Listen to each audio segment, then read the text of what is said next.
Alright, just wanted to go over the solar power systems. We haven't had a lot of sunny days, so this is a good chance to actually get outside and see what kind of power we can output from the solar panels. You can see here there's two rows. The cells within a row are all in series, and the two rows themselves are in parallel. So the output is something like 7.5 volts at maximum power, and we run it through this DC to DC converter, which is about 93% efficient, and that gives us 5 volts out. It's been trimmed, that little resistor there, for 5 volts out. So we have this 5 volts, and you can see that if we tilt the panels into the sun, we still have that 5 volts. Okay. Right now the sun is pretty low in the sky. It's about 1:30 in the afternoon, so this is what happens in December. We get pretty low sun angles even in the middle of the day, the brightest point of the day. But you can still we still have a decent amount of power available. So we have these two resistors here, the power resistors. They're 1 ohm each. So we're going to use those as our load right now.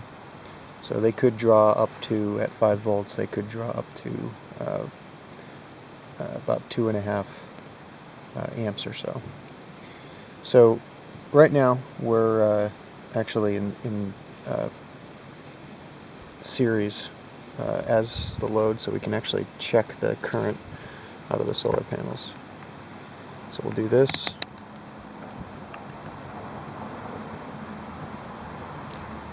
You can see right there we're getting 330 milliamps out of the panels at 5 volts, and we can actually increase that if we change the angle that we've got here.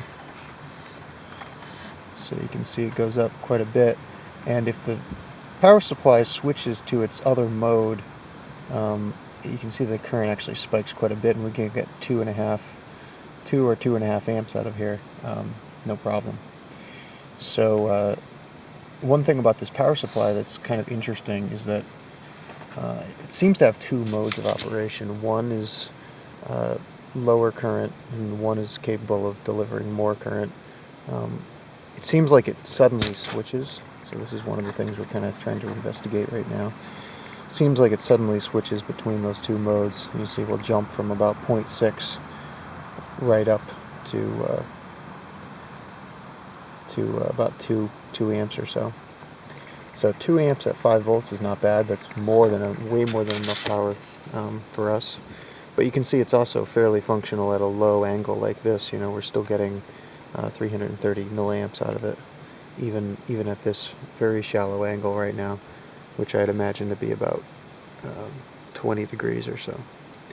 So 330 milliamps is enough to charge the battery at a halfway decent rate and also run our main system.